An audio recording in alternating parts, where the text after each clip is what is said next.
our deep national artist for music, Mr. Cayabyab, to bring us a backgrounder, more notes, and more kwento about this festival.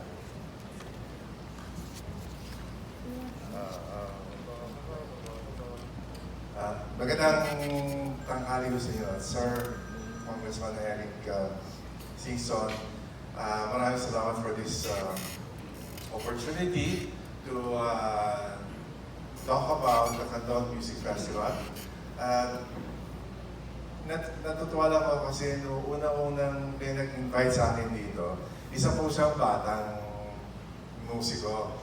So sabi niya, Sir, pwede ko ba kayo makausap? Meron mo kaming festival sa Ilocos Sur. So actually, sabi ko nga, hindi ko siya masyadong pinapansin. Sabi ko, ano kaya ang klaseng festival to? Tapos ang bata pa nung kausap ko, baka hindi seryoso to. And then, anyway, kinulit ako, tapos nagbigay siya ng iba pang mga pangalan ng musicians.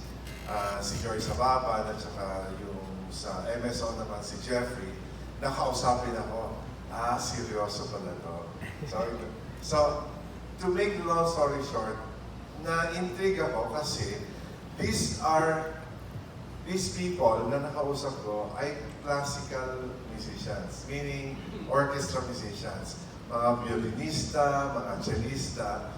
Sabi ko, kung interesado sila magtayo ng festival sa isang lugar katulad ng Candon, Ilocos Sur, I was thinking, ano kaya ito? Classical music festival? Very interesting. So I started talking with them. Sige, ilatag nyo, ano ba yung gusto nyong gawin? And I will try to help if I can. So I became interested because from classical music, na ginagawa nila training ground ang Candon, yung mga bata sa Candon, they're using their expertise to help shape a community na mag-appreciate po ng music. So we started talking, and then when finally I had a meeting with these young people, sabi na yung festival, sir, hindi lang classical music. We intend to invite big name bands. Sabi ko, katulad ng, tinanong ko, River Maya, sasama sila, Ben and Ben, kung pwede sila, Parokya ni Edgar, kung available sila, we will ask them to be part of that festival. Sabi ko, wow, serious. Serious na, mahirap mag-organize ng festival. Kasi you're talking about logistics. Naisip nyo na ba kung saan titira itong mga taong to? Naisip nyo na ba kung paano sila ita-transport? Sa totoo lang, lahat yun plansyado na. So sabi ko, wala naman pala akong gagawin dito.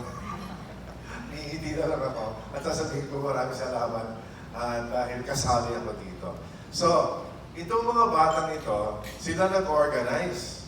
At tamang-tama, tinawagan nila si Sandy Molina ng CCB na isa ring very, very organized, marunong mag-organize ng mga ganitong klaseng events. So now in the roster, makikita nyo kung sino-sino yung mga kasali.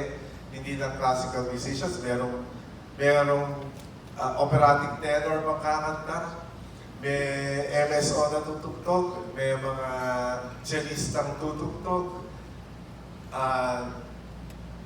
Nung nakita ko yung listahan, sabi ko, kailangan ilagay din natin yung dalawang kaibigan na parehong Ilocano. Importante na makakausap nila yung audience nila. So, I was able to ask them to invite Davey Langit and Noel Cabamon, who are here right now.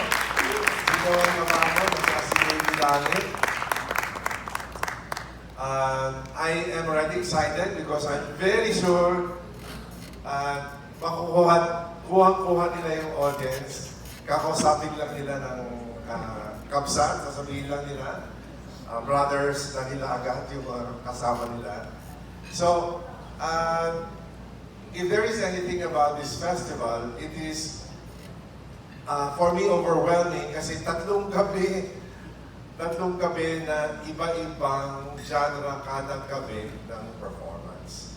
So, if you have any questions, I'll be delighted to answer them. It is a gigantic undertaking as far as I'm concerned kasi iba-ibang artists, iba-ibang persuasion, iba-ibang genre. And this is what we intend to do for this festival in Candon. Sana hindi ito yung una, hindi ko sabihin yun. I'm sure meron kami next year at saka in the next 10 years. Palaki ng palaki yan.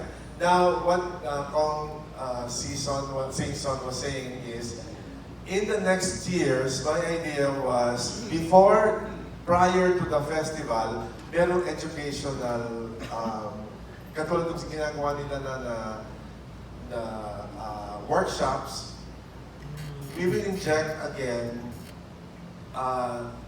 creative workshops, creative writing, music writing workshops. Just like what we do in my other events that I do around the country.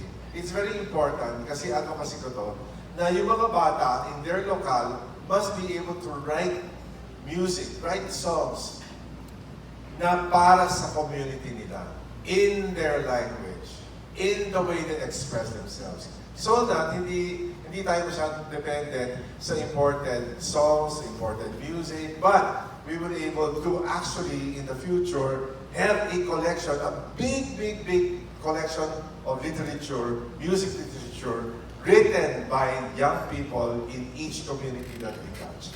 Anyway, isa yan sa mga advocacies namin na gusto namin i-inject sa Candon Music Festival. But, for now, itong festival nito ay kasayahan. So, hindi ako sasagot, Toots, nung tanong mo kung kasama kayo. Abay, kung meron kayong kotse, ba't di kayo pumunta? Anyway, salamat. Maraming salamat sa inyo. Thank you, thank you. Okay, bago tayo